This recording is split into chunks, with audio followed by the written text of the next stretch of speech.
అందరికీ నమస్కారం అండి. ఈరోజు నాటు బీరకాయ ములక్కాయ పాలు పోసి వండుతున్నాను. దాంట్లో కావాల్సిన సరుకులు చూపిస్తాను చూడండి. ఇదిగోనండి నాటు బీరకాయలు ఇదే సైజు ఉంటాయి. ఇక పెద్ద బారు ఉండమన్నమాట. ఈ కురసకాయలు అనమాట. ఈ కేజీ తీసుకున్నాము. ములక్కాయలు, కొంచెం కొత్తిమీర, ఒక పెద్ద ఉల్లిపాయ, తగినంత నూనె, అర చెంచా పసుపు, ఒక చెంచా తాలింపు గింజలు, ఒక చిటికెడు జీలకర్ర, ఒక చెంచా కారం, ఒక చెంచా ఉప్పు, 2 ఎండుమిరకాయలు. ఇదిగో చూడండి, 2 కరివేపాకు రెబ్బలు కూడా ఎత్తే కూరలో బాగుంటుంది. ముందుగా బీరకాయలు కడిగి చెక్కు తీసుకుందాం.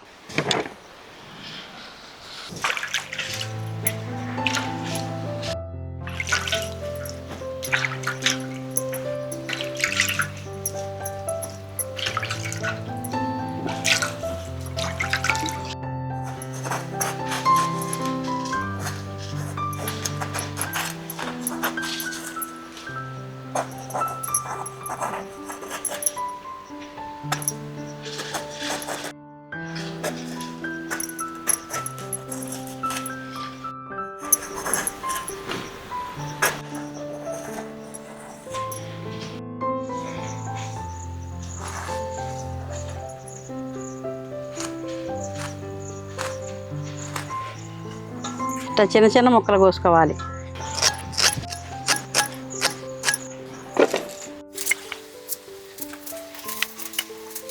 ఇట్లా తోలంతా తీసేసుకోవాలి. తీసేసుకుంటే ఊరకనే చెగ మీద చక్కగా ముగ్గిపోద్ది అనమాట. ఇదిగోనండి చూడండి, ఇట్లా శుభ్రంగా ముక్కలకి తోలు తీసుకోవాలి. అప్పుడు ముక్కలతో పాటు మగ్గిపోద్ది అనమాట ములక్కాయ ముక్క కూడా. ఇప్పుడు ముక్కలు కోసాం కదండి, ఒక అర చెంచా ఉప్పు వేసి ముక్కలు పిసుక్కుందాం. ఇట్లా ఉప్పు వేసాం కదా, దీంట్లో ఉండ నీరంతా వచ్చిద్ది అనమాట. ఇప్పుడు పిసికి ముక్కలు దాంట్లో పెడతాం చూడండి. ఈ నీరంతా పోతే కూర రుచిగా ఉంటుంది అనమాట. పిసుకుతున్నాం చూడండి.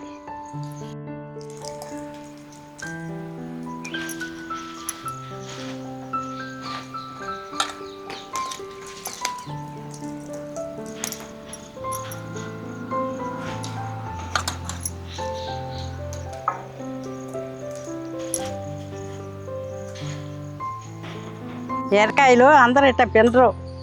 ఇట్లా పిండుకుంటే ఈ పసరంతా పోయి బాగుంటుంది అనమాట కూర. ఇదిగో చూడండి ఎంత నీరు వచ్చిందో. దాకపెట్టి కూర వండుకుందాం.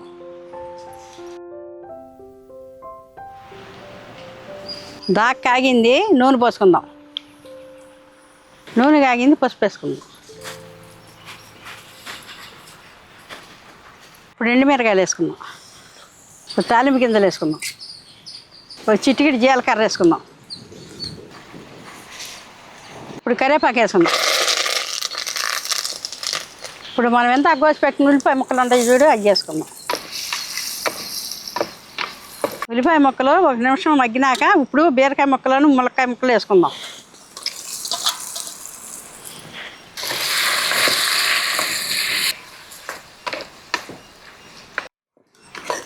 ఇందాక ఒక అర చెంచా ముక్కలు వేసుకున్నాం కదండి, ఇప్పుడు ఒక అర చెంచా వేసుకుందాం. ఒక 10 నిమిషాలు మూత పెట్టుకుందాం.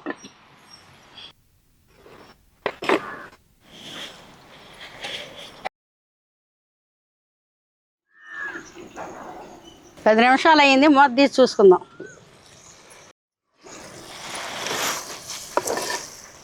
ముక్క కూడా ఉడికిపోయింది. బీరకాయ ముక్కలతో పాటు ములక్కాయ ముక్క కూడా ఉడికిపోయింది. ఇప్పుడు కారం వేసుకుందాం. ఇప్పుడు చెంచా కారం వేసుకుందాం.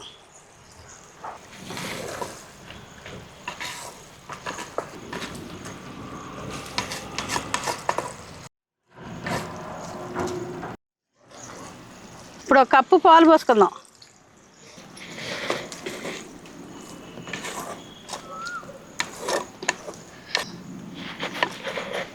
ఇప్పుడు 1 నిమిషం మూత పెట్టుకుందాం. ఇప్పుడు 1 నిమిషం అయింది, మూత తీసి కొత్తిమీర వేసి దించేసుకుందాం.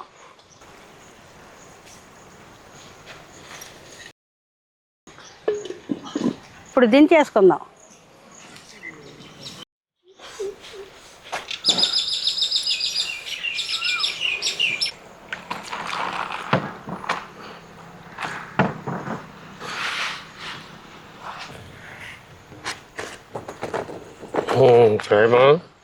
Sorry, Ready? Tipo.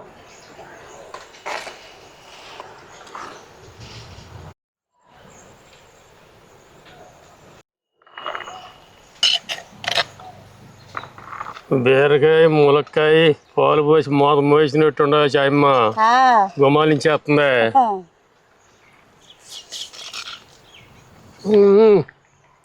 అబ్బా ఏం కమ్మగా ఉంది చాయమ్మ.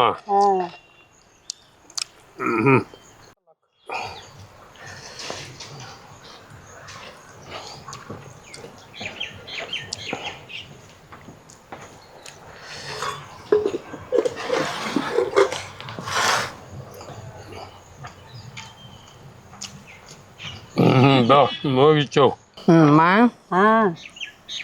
మంచి సువాసన వస్తుంది. తినచుడు. అందరికీ నమస్కారం అండి. నాటు బీరకాయ అనమాట. ఈ చూస్తానికి అంత ఇంపుగా ఉండవు కానీ తినడానికి బాగుంటాయి. అదేవిధంగా వీటి టేస్ట్ అనేది మామూలుగా ఇప్పుడు హైబ్రిడ్ బీరకాయలతో పోలిస్తే కొంచెం రా టేస్ట్ ఉండిద్దండి. కొంచెం కంపదనం అనేది ఎక్కువగా ఉండిద్ది అనమాట. ఇప్పుడు పల్లెటూరు సైడే దొరుకుతున్నాయి ఈ కాయలు, సిటీలో దొరకలేదు అనమాట. పల్లెటూరులో కూడా ఇక దొరకవు స్వామి. ఇక దొరకవు, ఇక అంతా డెవలప్ అయిపోయారు కదా, అంతరించిపోతున్నాయి మెల్లి. హైబ్రిడ్కి అలవాటు పడిపోయాంగా. ఇందా ముద్దినామా నువ్వు? సరిపోయినాయా అన్నీ? మసాలాలు లేకుండా ఎంత రుచిగా ఉంది స్వామి.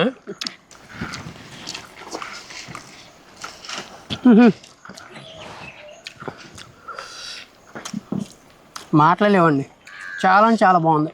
కొంచెం కారం ఉప్పులు ఏమైనా కొద్దిగా అటు ఇటు అవుతాయో కానీ ఏమంటాయి సరే, అమ్మండే వంటలు మాత్రం చాలా బాగుంటాయి తినడానికి. వెనక చాలల్లో ఏ బీరకాయలు దొరికాయి, చిన్న చిన్న బీరకాయలు పెట్టేవాళ్ళు, చిట్టు బీరకాయలు అనేవాళ్ళు. రకం చిట్టి బీరకాయలు. చిట్టి బీరకాయలు మరి చిన్నగా ఉంటాయి, ఇంకా బాగుంటాయి. అవి అసలు ఇప్పుడు లేవుగా. అవి ఎంత కోసినా కానీ ఇంత అవ్వదు కూర, దొరకట్లేదమ్మా అవి. అవి ఇప్పుడు ఈ నాటి బీరకాయ ఇది. ఈ బీరకాయ అనేది జీర్ణ వ్యవస్థకి బాగా ఉపయోగపడుద్ది. అదేవిధంగా రక్తపోటు సమస్యని అధిగమించడానికి ఇది బాగా ఉపయోగపడుద్ది.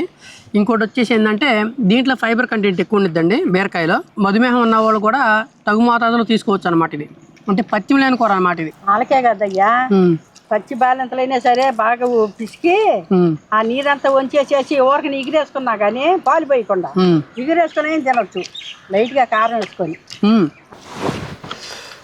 వద్దాక గాళ్ళు వానలేవు లేవు, గాలికి ఎరడి తోవడం జీబ్ జీబ్ అయిపోతుంది, నీళ్ళేమో చాలుతల్లా. ఒకటినానా, ఎప్పుడైనా సరే వ్యవసాయం అనేది మూలన పడితే అన్ని సంస్థలు మూతపడతాయి. మరి అంతేగా. ఇప్పుడు వానలు వెనకపోయినాయి మనకి, ఎవరు కూడా ఈ నాట్లు ఎదలేం పెట్టలేదు. ఎవరు అందరూ కూడా ఎదురు చూస్తున్నారు వానల కోసం. దాని మూలాన మిషనరీస్ అమ్ముకునే వాళ్ళు మిషనరీస్ ఆగిపోయినాయి. ఇంకోటి ఈ పురుగు మందు కొట్ల వాళ్ళవి స్ప్రేయింగ్లు ఆగిపోయినాయి. అంటే అన్నీ కూడా వ్యవసాయానికి ప్రతి ఒక్క పరిశ్రమ ఇంటర్లింక్ అయి ఉండిద్దండి. అందుకనే మన భారతదేశానికి వ్యవసాయం అనేది ఎన్నుముక అంటారు. అందుకనే రైతులను వ్యవసాయాన్ని కాపాడుకోవాల్సిన అవసరం ఉంది. ఎందుకుందంటే ఇందుకే మనం ఎప్పుడైనా ఏ పాయింట్ రేజ్ చేయాలి, రైతుకి మద్దతు ధర కలిగించే పాయింట్ మీద ఎవరు మాట్లాడినా మాట్లాడాలి. అంతేగాని సానుభూతి పరంగా రైతులు ఏంది దేశం లేదు ఈ కాకుండా రైతుకు ఉపయోగపడేది మాట్లాడాలి. ఎప్పుడైనా సరే ఒక పంట పండిస్తున్నాడు, ఇంత ధర దానికి అమ్ముకోవచ్చు రైతు అని చెప్పి ఒకటి కల్పించారంటే మాత్రం అన్ని సంస్థలు బాగుపడతాయి. రైతు బాగుంటే ఆటోమేటిక్గా అన్నీ కూడా బాగుంటాయి అనమాట. మేమైతే కడుపు నిండా తిన్నామండి. ఇదే విధంగా ట్రై చేసి చూడండి, చాలా అంటే చాలా అద్భుతమైన రుచి వచ్చిందనమాట. ఇకపోతే చూశారు కదండి మా వీడియో కనుక మీకు నచ్చినట్టయితే లైక్ చేయండి, షేర్ చేయండి, కామెంట్ చేయండి అండి.